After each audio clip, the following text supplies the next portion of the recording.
इस कार्यक्रम के पुण्यार्चक हैं श्री कंवर लाल जी, महावीर प्रसाद जी पाटनी, आर के ग्रुप, मदनगंज, किशनगढ़, राजस्थान।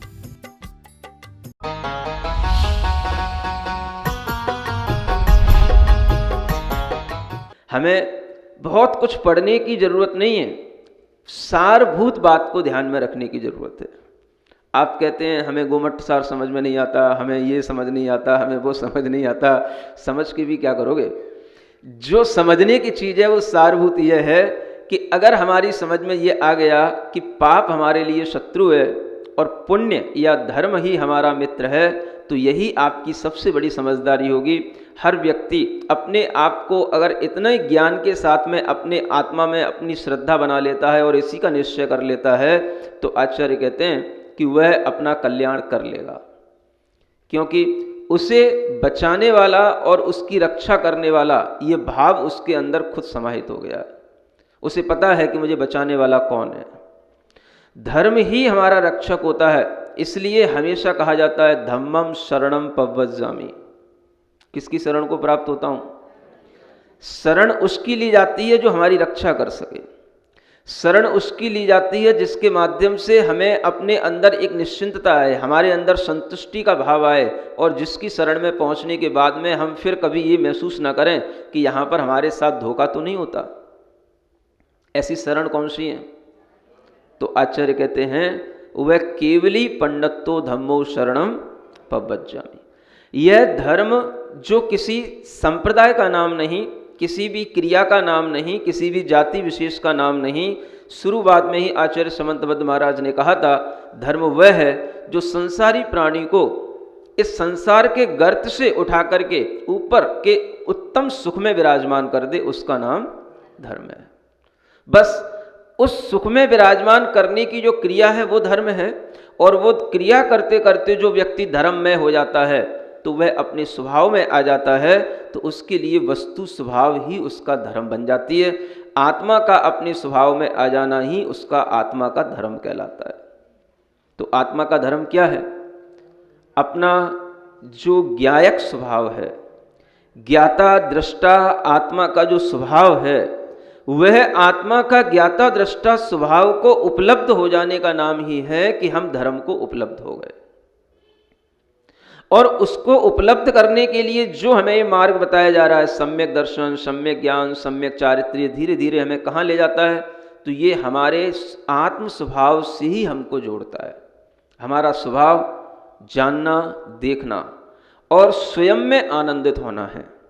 ये स्वभाव की अगर हमें जानकारी रहे तो हम अपने आप को पाप से बचा करके उस स्वभाव की ओर आने के लिए जो अपने आप को स्वयं में प्रेरित करेंगे, इसी का नाम धर्म होता है।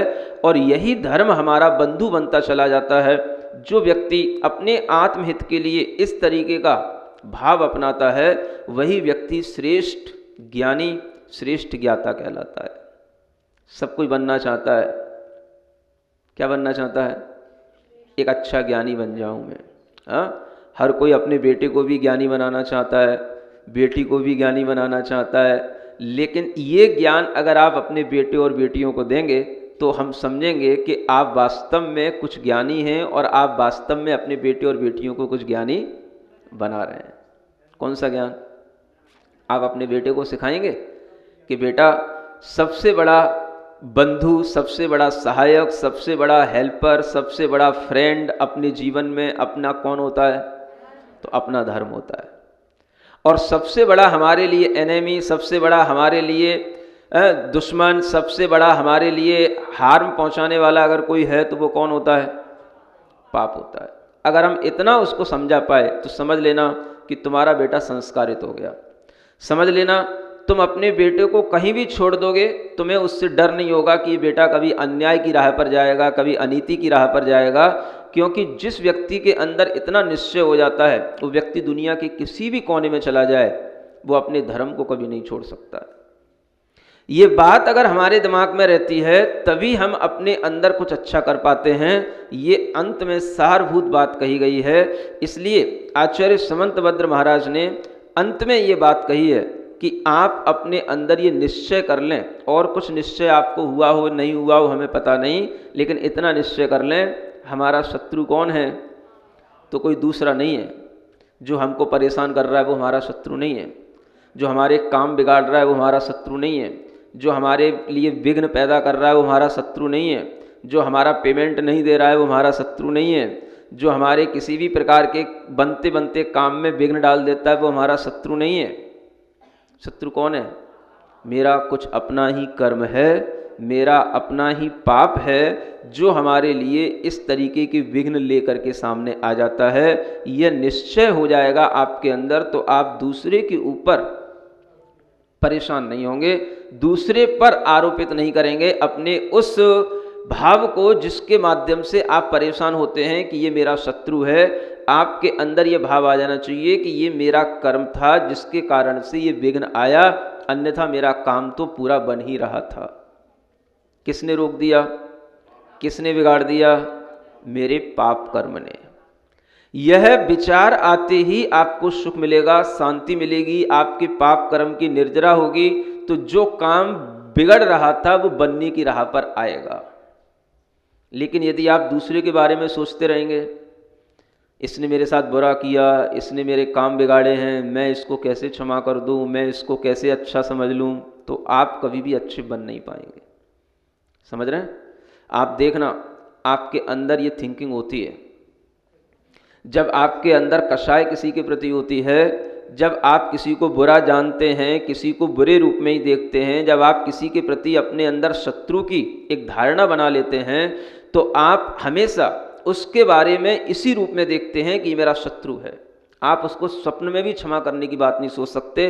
अगर अपने मन में आप विचार भी लाओ, चलो मैं उसको क्षमा कर दूं, तो आपका मन एकदम से आपको बाहर फेंकेगा, कैसे कर दूं, उसने मेरे साथ इतना बुरा किया, मैंने उसके साथ क्या बुरा किया था, उसने मेरे साथ इतना किया जितना कोई नहीं कर सकता, अब मैं उसको कैसे क्षमा कर दूं।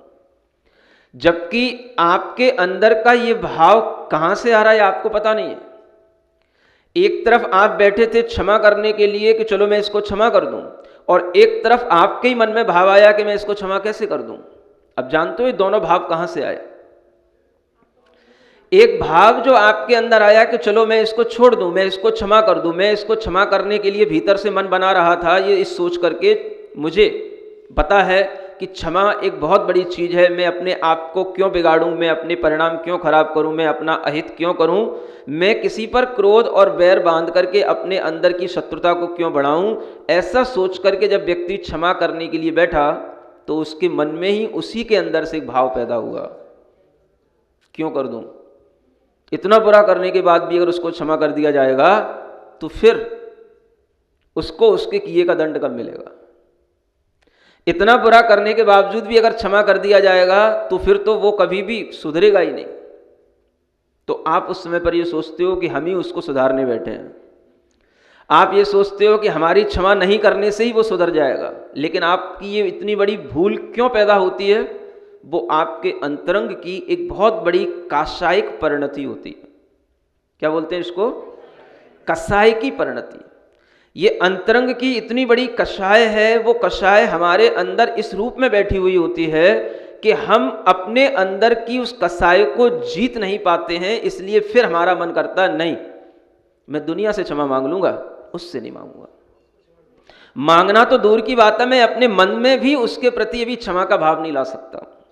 एकांत में बैठ कर के भी व्यक्ति अपने अंदर भी किसी के प्रति अच्छा विचार करे, आप देखना आपका मन कहेगा नहीं, उसके बारे में तो मैं अच्छा सोच ही नहीं सकता। अगर उसके बारे में अच्छा सोच लिया, कहीं उसका अच्छा हो गया, तो ये हमारे लिए अच्छा नहीं होगा। समझ आ रहा है? इसका मतलब ये है कि हम ये समझ रहे हैं कि हमारे अच्छे करने से वो अच्छा हो जाएगा, या हमारे बुरा करने से उसका बुरा हो जाएगा। हमें ये सिद्धांत छूट गया जो हम यहाँ बता रहे थे। हर व्यक्ति का अपना अच्छा या बुरा उसके अपने पाप और उसके अपने पुण्य से हो रहा है, उसके अपने अच्छे या बुरे कर्मों से हो रहा है। अगर हम ये सिद्धांत अपने अंदर अच्छे ढंग से देख लेंगे, बैठा लेंगे, तो फिर हमारे अंदर ये कषाय का भाव आएगा ही नहीं।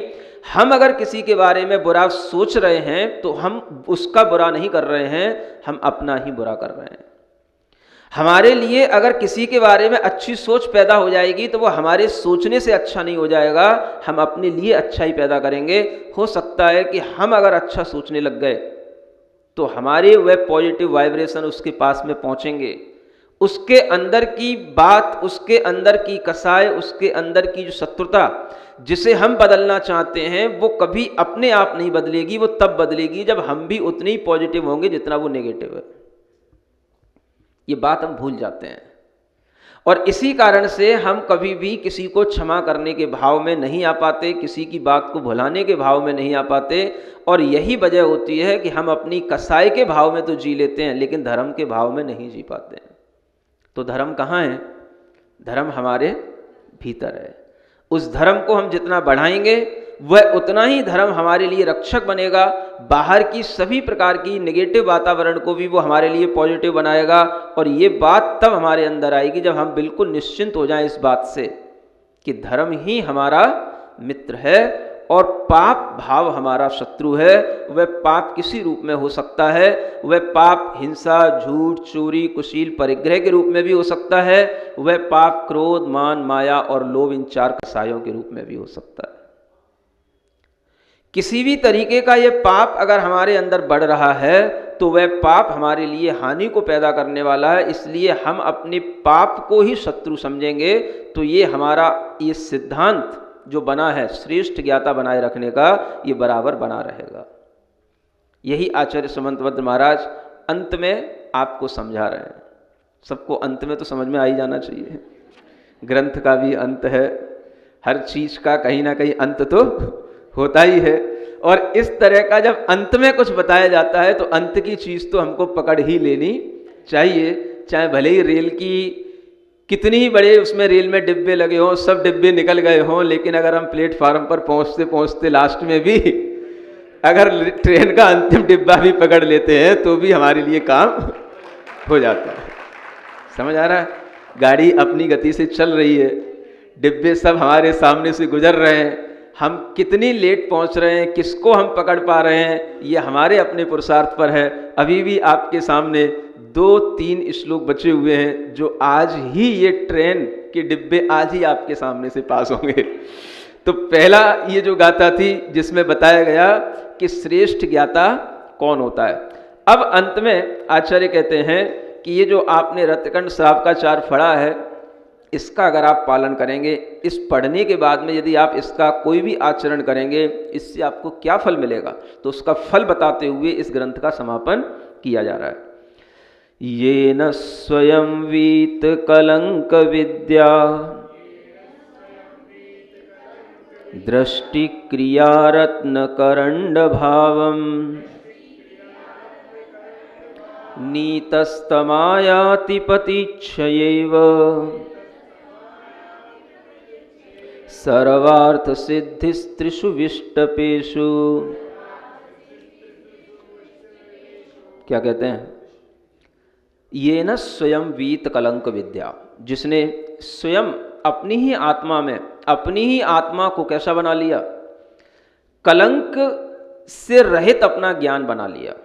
वीत कलंक विद्या का मतलब जिसने अपना ज्ञान सब प्रकार के दोषों से रहित बना लिया, यानी जिसने अपने आप को अच्छा बना लिया, ज्ञानवान बन गया। सम्यक ज्ञानी जिसे बोलते हैं, उस सम्यक ज्ञान में यही परिणति आ जाती है कि उसके लिए सबके प्रति समभाव, कोई उसके लिए इष्ट और अनिष्ट के रूप में नहीं होता। ऐसा जिसने कलंक रहित अपने अंदर सम्यक ज्ञान बना लिया। दृष्टि, जिसकी दृष्टि अच्छी बन गई, दृष्टि माने सम्यक दर्शन भी कहा जाता है, और दृष्टि माने हर वस्तु को सही ढंग से समझने का एक एटीट्यूड भी कहा जाता है। अगर आपके अंदर वह दृष्टि, हर चीज को सही ढंग से, वस्तु की व्यवस्था को सही रूप से जानने का अगर सही एटीट्यूड बन गया है तो आपकी दृष्टि अच्छी बन गई है। उस दृष्टि के बाद में फिर तीसरी चीज आती है क्रिया, जिसे सम्यक चारित्र कहा जाता है। अगर आपकी दृष्टि समीचीन होगी, आपका ज्ञान समीचीन होगा, तो आपकी हर एक्टिविटी बिल्कुल राइट होगी। अगर आपके अंदर यह ज्ञान, दृष्टि और क्रिया की समीचीनता आ गई तो बस इसी का नाम सम्यक दर्शन, सम्यक ज्ञान और सम्यक चारित्र है। दृष्टि क्रिया रत्न करंड भावम, यही उसके लिए रत्न है। और क्या रत्न है? जीवन के लिए क्या रत्न चाहिए? जो हमारी दृष्टि है वो सही रहे, हमारा जो ज्ञान है वो सही बना रहे, और हमारी जो कुछ भी क्रियाएं हों वो सही बनी रहें। बस इतना अगर आदमी के जीवन में आ जाए तो इससे बढ़कर के उस आदमी की वैल्यू और कोई नहीं हो सकती है। जो आदमी को वैल्यूएबल बना दे उसी का नाम है रत्न।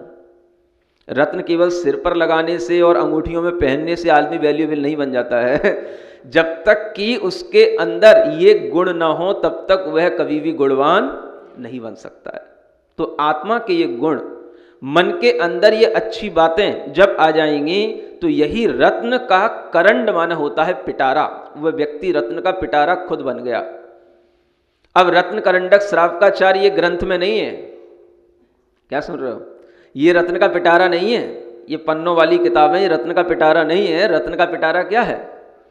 जिस व्यक्ति की आत्मा में इस तरह से सम्यक दर्शन, ज्ञान और क्रिया ये समीचीन होने की भावना आ जाती है और वो अपनी इन समीचीनता के साथ में अपने जीवन को चलाता है, वही व्यक्ति रत्नत्रय की आराधना करने वाला और इन सम्यक दर्शन, ज्ञान, चारित्र रूप 3 रत्नों को धारण करने वाला बहुत ही गुणवान व्यक्ति, मूल्यवान व्यक्ति कहलाता है। समझ में आ रहा है? हमारा मूल्य किससे बनेगा? आत्मा के इन गुणों को धारण करने से बनेगा। हमारे जीवन की कीमत किससे बढ़ेगी? बहुत पैसा कमा लेने से नहीं बढ़ेगी, बहुत अच्छे अच्छे बंगले बना लेने से नहीं बढ़ेगी। हमारे जीवन की कीमत सम्यक दर्शन, ज्ञान, आचरण के साथ बनेगी। ये बात अपने दिमाग में रहेगी तभी इस रत्न करंडक श्रावकाचार में जो बताया गया रत्नों का पिटारा, करंडक माने क्या होता है? पिटारा, मंजूसा, जिसे हम कोई बहुत बड़ा क्या बोलते हैं, संदूका या ऐसा कोई बॉक्स जिसके अंदर रत्न रखे जाते हैं, उसको करंडक बोलते हैं। सुन रहे हैं? पूरा शास्त्र पढ़ लिया, शायद रत्न करंडक का अर्थ नहीं समझ में आ जाओ। अब समझ में आ रहा है? तो ये रत्नों का पिटारा है। अब यहां पर ये रत्नों का पिटारा होगा, भला वहां पर क्या नहीं मिलेगा? तुम कहते हो हमें मुक्ति चाहिए, तुम्हें मुक्ति चाहने की जरूरत ही नहीं है, मुक्ति तो तुम्हारे पास खुद आएगी। नीतस्तमायाति पतिच्छयेव, उसके पास में पति की इच्छा करने वाली जैसी कोई स्त्री होती है, पति के पास खुद पहुंचती है, वैसे ही सर्वार्थ सिद्धि, सभी प्रकार के अर्थों की सिद्धि, धर्म, अर्थ, काम, मोक्ष, सब प्रकार के पुरुषार्थ, सभी प्रकार की पदार्थों की सिद्धि, सर्वार्थ लाभ आपके लिए खुद आएंगे, आपके पास आएंगे, आपको पास चल करके आएंगे। वह मुक्ति रूपी लक्ष्मी भी आपके गले में वरमाला डालने यहीं आएगी, ऊपर से उतर के। आपको ऊपर नहीं जाना है। क्या समझ में आ रहा है? अरे वरमाला कहां ऊपर डाली जाएगी क्या? अरे वरमाला तो यहीं डलेगी भाई। विवाह तो यही होगा, विवाह होने के बाद में उस मुक्ति स्त्री के साथ जाएंगे। ऐसा थोड़ी नहीं कि उस मुक्ति स्त्री को पाने के लिए हम वहां पे जाएंगे। क्या समझ आ रहा है? मुक्ति तो जीव को कहां मिलेगी? यही मिलेगी, तुम्हारे देखते देखते ही मिलेगी, सबकी आंखों के सामने मिलेगी। वो विवाह मंडप सबकी आंखों के सामने होगा। समझ आ रहा है? मुक्ति उसके लिए खुद उतर करके सामने आएगी और मुक्ति के साथ में फिर वो जाएगा कहां पर? जहां उसे जाना है, घूमने के लिए, दूर लोक के अग्रभाग तक। समझ आ रहा है? वो यहां पर आएगी, ये कहा जा रहा है यहां पर नीतम माने वो तुम्हें लेने आएगी। कौन? पति की जैसे इच्छा करने वाली कोई स्त्री उस पति के पास पहुंचती है, ऐसे ही सर्वार्थ सिद्धि तुम्हारे पास खुद आएगी। तीनों लोकों में रहने वाली, चाहे वो धर्म के रूप में रहे, अर्थ के रूप में रहे, काम पुरुषार्थ के रूप में रहे या मोक्ष पुरुषार्थ के रूप में रहे, ये चारों पुरुषार्थों की लक्ष्मी, ये चारों प्रकार की पुरुषार्थ की शक्तियां, ये उस आत्मा के अंदर खुद आ जाती हैं जो ये सम्यक दर्शन, ज्ञान, चारित्र से अपने आप को सही बना लेता है। समझ में आ रहा है? आचार्य महाराज, जो आचार्य ज्ञान सागर जी महाराज हैं, गुरु के गुरुनाम गुरु, समझ में आ रहा है? उन्होंने एक मानव धर्म नाम की पुस्तक लिखी है। बड़ा अच्छा इस विवेचन किया है उन्होंने। तो ये रत्नकंठ श्रावकाचार का समूचा विवेचन उन्होंने एक बड़ी जनरल भाषा में किया है। अपने समय में भी उन्होंने बड़ी अच्छी सामान्य भाषा में उसका विवेचन किया है। तो बहुत अच्छी बात उन्होंने इस श्लोक के भी अर्थ में लिखी हुई है। समझाने के लिए। क्या लिखते हैं कि देखो, कोई भी कन्या है, कोई कन्या, कोई स्त्री, कोई भी लड़की है, अगर वो किसी भी लड़के को चाहेगी तो कब चाहेगी? उसके पास में 3 चीजें होनी चाहिए। क्या होनी चाहिए? उन्होंने कहा वीत कलंक विद्या, यानी कि उसके पास में ज्ञान अच्छा होना चाहिए। समझ आ रहा है? कोई भी लड़की किसी व्यक्ति को चाहेगी, लड़के को चाहेगी, कब चाहेगी? कम से कम ज्ञानवान तो हो, कुछ अकल सकल तो हो। समझ आ रहा है? तो ये एक क्वालिटी उसके अंदर होनी चाहिए। फिर दूसरा, उसके दृष्टि सही होनी चाहिए। दृष्टि का मतलब वो देखने में अच्छा होना चाहिए। समझ आ रहा है? एक समझाने का तरीका है। 3 क्वालिटी देखनी पड़ती है। देखने में अच्छा होना चाहिए, उसकी दृष्टि में वो भाना चाहिए, जिसके साथ उसे रहना है अगर उसे ही वो अच्छा नहीं लग रहा है तो उसके साथ कैसे रहेगी वो? समझ आ रहा है? तो उसके अंदर ये क्वालिटी होनी चाहिए कि वो देखने में भला हो, अच्छा हो, ज्ञानवान हो, और क्रिया भी उसके लिए, माने उसके चलने फिरने का तरीका, बोलने चालने का तरीका, उसका बिहेवियर सब अच्छा होना चाहिए। और रत्न का मतलब थोड़ा उसके पास में धन वैभव भी होना चाहिए। समझ आ रहा है? तो ये उदाहरण है, लौकिक उदाहरण देकर के समझाया कि यहां पर इन्हीं शब्दों से हम इस लौकिक उदाहरण से जैसे समझते हैं कि एक लड़की किसी लड़के को कब चाहेगी? जब उसके पास में कम से कम ये 4 चीजें हो, है ना? क्या हो? ज्ञान हो, बुद्धि हो, है, देखने भालने में अच्छा लगता हो, बिहेव अच्छा हो, और थोड़ा रत्न भी हो, धन पैसा भी हो, तो वह उसके पास में स्वयं पहुंच जाती है, स्वयं उसको चाहेगी।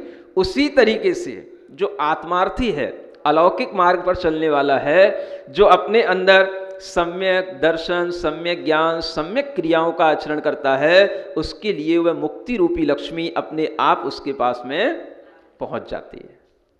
समझ आ रहा है? यह समझाने का तरीका है। समझ में आ रहा है? ये लड़का लड़की की बात नहीं है, ये उदाहरण आपको आपकी भाषा में ही दिया जा रहा है, और ये समझाने का तरीका है कि इसके माध्यम से हम ये समझ सकें कि जहां पर क्वालिटी होती है वहां पर अपने आप वो चीजें स्वयं पहुंच जाती हैं जो वो व्यक्ति चाहता है। तो हमें क्वालिटी मेंटेन करनी पड़ती है, और हर जगह यही होता है। लौकिक दुनिया में भी इसी तरीके से अलौकिक दुनिया में होता है। आप अगर कोई भी बिजनेस करते हैं, कोई भी दुकान चलाते हैं, क्या करते हैं आप? जब तक आपके पास में कोई क्वालिटी नहीं होगी, आपकी दुकान पे कौन चढ़ेगा? आपका माल कैसे बिकेगा? तो आप अपनी क्वालिटी दिखाते हैं। एडवर्टाइज में क्या दिखाना पड़ता है? क्वालिटी। समझ आ रहा है? तो क्वालिटी ही के माध्यम से ही व्यक्ति के लिए कोई अट्रैक्ट होता है। तो अगर आपको किसी भी तरीके का धर्म लाभ चाहिए, आपको धन का लाभ चाहिए, आपको अपनी इच्छाओं की पूर्ति का लाभ चाहिए, तो ये सब लाभ भी इसी क्वालिटी से मिलेंगे। इसी को बोला जाता है धर्म पुरुषार्थ, माने धर्म का लाभ। अर्थ पुरुषार्थ माने धन का लाभ। काम पुरुषार्थ माने अपनी इच्छाओं की पूर्ति का लाभ। और एक अंत में सबसे बड़ा लाभ है मोक्ष पुरुषार्थ। सब कुछ छोड़ करके अब हमें केवल अपनी आत्मा का सुख चाहिए। ये मोक्ष पुरुषार्थ का लाभ भी इसी प्रकार से, इसी क्वालिटी के साथ मिलता है। तो ये अंत में कहा गया। और फिर आचार्य अंत में कहते हैं कि ये धर्म मेरी रक्षा करे। जिस धर्म को हमने कहा है, पढ़ा है, वह धर्म मेरी रक्षा करे। कैसे करे? तो उसके लिए भी यहाँ पर कुछ 3 उदाहरण देकर के आपको बताए जा रहे हैं। बिल्कुल लौकिक उदाहरण है, आपके घरों वाले, है ना? देखो सुखयतु सुख भूमि कामिनं कामिनीव सुतमिव जननीमां शुद्धशीला भुनक्तु कुलमिव गुणभूषां कन्यका संपुनीता जिनपति पद पद्म प्रेक्षिणी दृष्टि लक्ष्मी। क्या कहते हैं? दृष्टि माने सम्यक दर्शन, और यही है लक्ष्मी। दृष्टि लक्ष्मी बोलते हैं इसको, है ना? ये दर्शन, सम्यक दर्शन रूपी लक्ष्मी किसको देखती है? जिन पति पद पद्म प्रेक्षिणी, जिसके अंदर सम्यक दर्शन आ जाएगा वह हमेशा क्या देखेगा? जिन पति माने जिनेंद्र भगवान के चरण कमलों में उसकी दृष्टि लगी रहेगी। सम्यक दृष्टि जीव का सबसे बड़ा लक्षण क्या, क्वालिटी क्या? वह हमेशा जिनेंद्र भगवान के चरणों को ध्यान करेगा, स्मरण करेगा, उन्हीं के बारे में, उन्हीं के चरणों में वह अपना हृदय हमेशा रखे रहेगा। यह सम्यक दर्शन का भाव है। तो जिसके अंदर यह सम्यक दर्शन रूपी लक्ष्मी होती है उसकी दृष्टि हमेशा जिनेंद्र भगवान के चरणों में होती है। और जब इस तरह की दृष्टि उसके अंदर आ जाती है तो आचार्य कहते हैं बस यही सुख हमें प्रदान करती रहे यह दृष्टि रूपी लक्ष्मी। यही वह सम्यक दर्शन रूपी लक्ष्मी है जो सुख की भूमि है। क्या है? अब यहां कहते हैं मुझे कुछ नहीं चाहिए, क्या चाहिए? मुझे सुख चाहिए। सबको सुख चाहिए अल्टीमेटली, तो ये सुख की बात कही है। सुख यतु माने सुख प्रदान करे। कौन प्रदान करे? जो सुख की भूमि है। जैसे लौकिकता में पहला उदाहरण दिया जा रहा है, जैसे कामिनी स्त्री होती है वो अपने कामी पति के लिए सुख प्रदान करती है, ऐसे ये दृष्टि रूपी लक्ष्मी मुझे सुख प्रदान करे। सुन रहे हो? गृहस्थों को समझाने के लिए गृहस्थों वाले उदाहरण दिए रखे आचार्य ने। जैसे स्त्री पति को सुख दे करके खुद स्वयं सुखी होती है और पति को सुख देती है, ऐसे ही ये दृष्टि रूपी लक्ष्मी, सम्यक दर्शन रूपी लक्ष्मी मुझे सुख प्रदान करे। तो पहला उदाहरण दिया कामिनी पत्नी का, स्त्री का। दूसरा उदाहरण देते हैं सुतमिव जननी मां शुद्ध शीला भुनक्तु। भुनक्तु माने मेरी रक्षा करे। कैसे? जैसे शुद्ध शील वाली स्त्री होती है वह अपने सुत की माने अपने पुत्र की रक्षा करती है। जिसका सील अच्छा होता है, स्वभाव अच्छा होता है, वही स्त्री अपने पुत्र की रक्षा कर पाती है। तो वह पुत्र की तरह यह दृष्टि रूपी लक्ष्मी मेरी रक्षा करे। शुद्ध शीला का मतलब सम्यक दर्शन के बाद में शील, जो गुण व्रत, दिग व्रत आपको बताए थे, उस शील व्रत के रूप में है। ये शील व्रत, ये सब क्या करें? ये हमारी रक्षा करें। इसके कैसी रक्षा करें? जैसे पुत्र की एक मां रक्षा करती है, वैसे ही ये व्रत हमारी रक्षा करने वाले हैं, ये हमारी रक्षा करें। सुन रहे हैं? ये सब अलंकारिक ढंग से प्रस्तुति की गई है। और फिर तीसरी चीज बताते हैं कुलमिव गुणभूषा कन्यका संपुनीता। जैसे अच्छे कुल की कन्या अगर गुणों से सहित हो तो उस कुल को पवित्र करने वाली कही जाती है, कुल को पवित्र करती है। ऐसी ही कन्या की तरह यह दृष्टि रूपी लक्ष्मी मेरी आत्मा को पवित्र करे। गुणों के ये आभूषण जो हमने पहने हैं, सम्यक दर्शन, सम्यक ज्ञान, ये सम्यक चारित्र, ये तीनों प्रकार के गुण ये मेरी आत्मा को पवित्र करते रहें। मेरी आत्मा की पवित्रता इन गुणों के बिना नहीं हो सकती है। तो आत्मा की पवित्रता जैसे वह कन्या कुल को पवित्र करती है, वैसे ही ये गुण हमारी आत्मा को पवित्र करें। ये यहाँ पर सम्यक दर्शन, ज्ञान, चारित्र रूपी गुणों के अलंकारिक ढंग से प्रार्थना करके यहाँ पर उससे पवित्रता की भावना की गई है। कन्या की पवित्रता किससे है? उसके गुणों से है।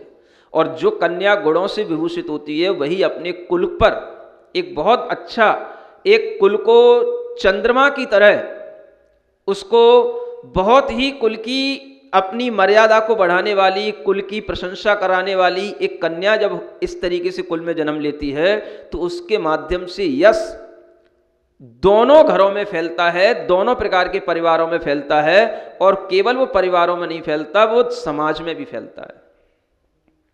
समझ आ रहा है? इसलिए कन्या ही कुल को पवित्र करने वाली होती है। आचार्य समंतभद्र महाराज कह रहे हैं, लेकिन आप हमेशा ये समझते हो कुल दीपक पुत्र,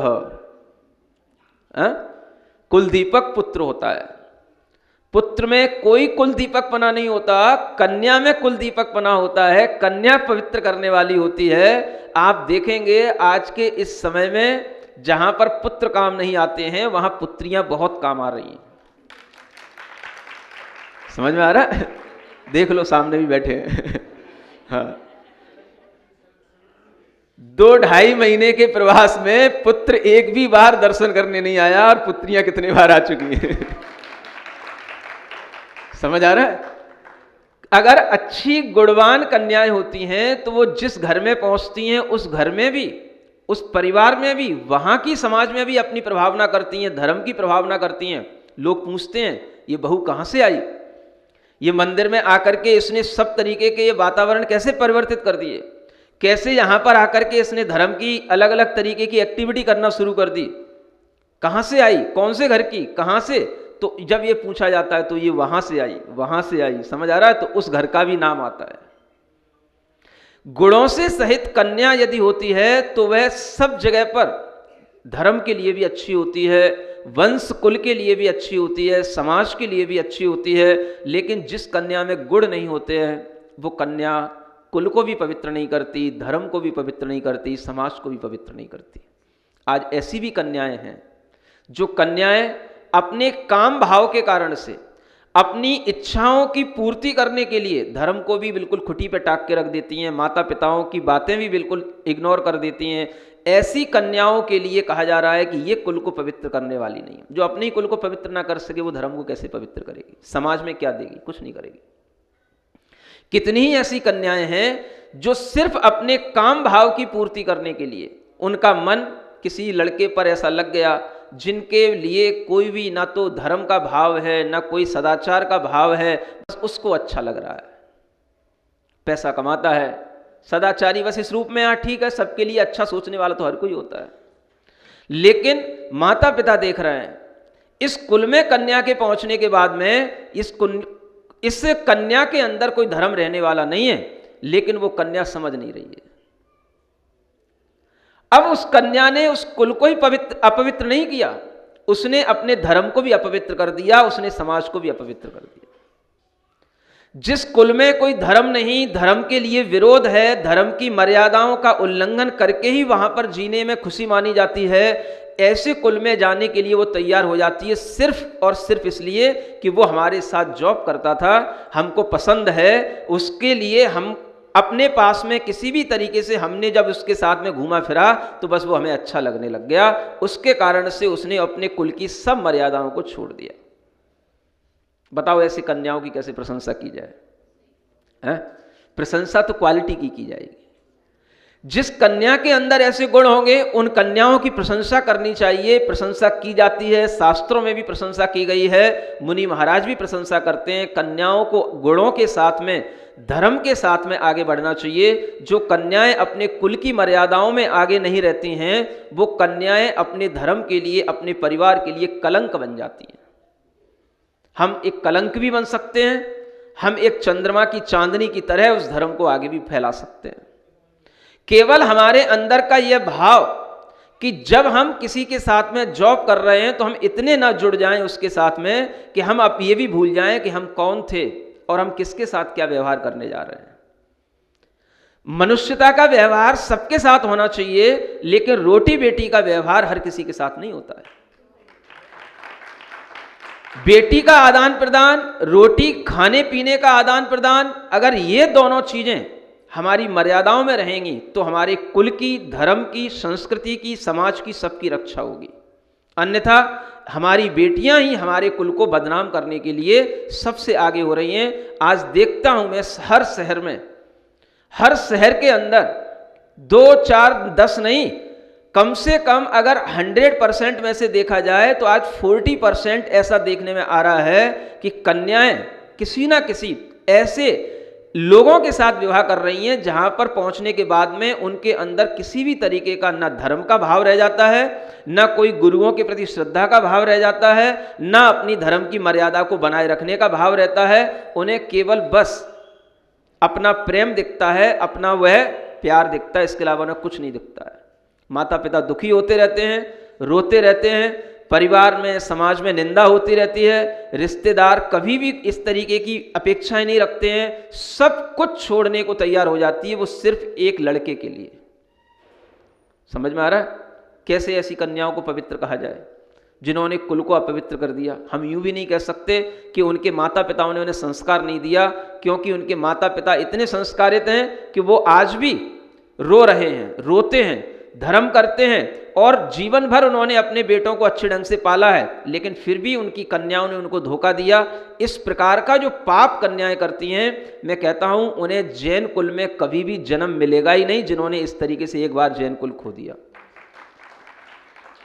उन्हें ऐसे ही निम्न कुलों में जन्म मिलेगा जहां पर पहुंचने के बाद में उनकी कोई कीमत नहीं होती। और इस तरीके का जो अपने लिए पुण्य की हानि करके इस तरीके का कृत्य करती हैं, ऐसी कन्याएं अपने ही पुण्य पर अपना ही खुद घात कर रही हैं, खुद कुठाराघात कर रही हैं।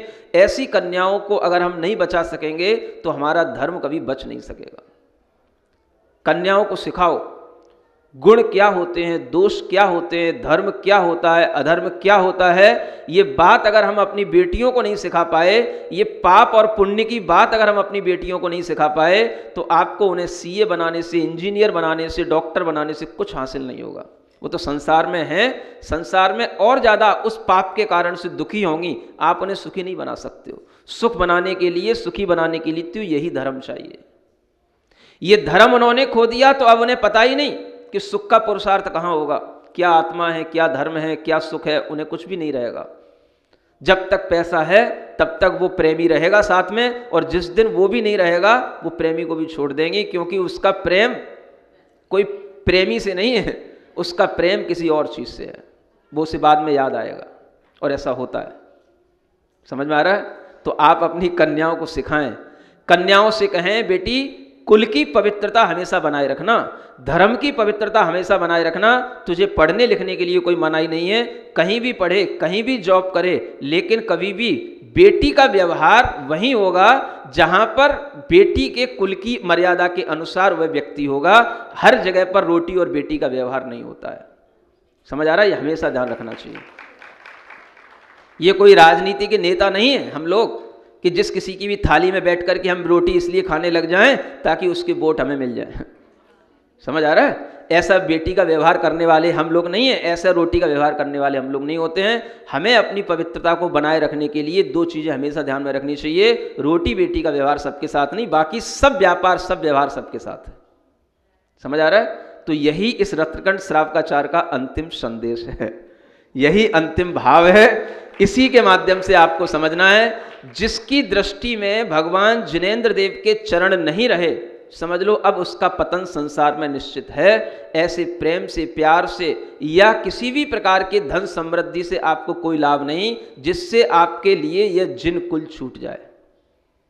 ऐसा भाव हम अपने बेटे बेटों में संस्कारित करके डालें ताकि यह रत्नकंठ श्रावकाचार की जो गरिमा है वो बनी रहे। बोलो महावीर भगवान की।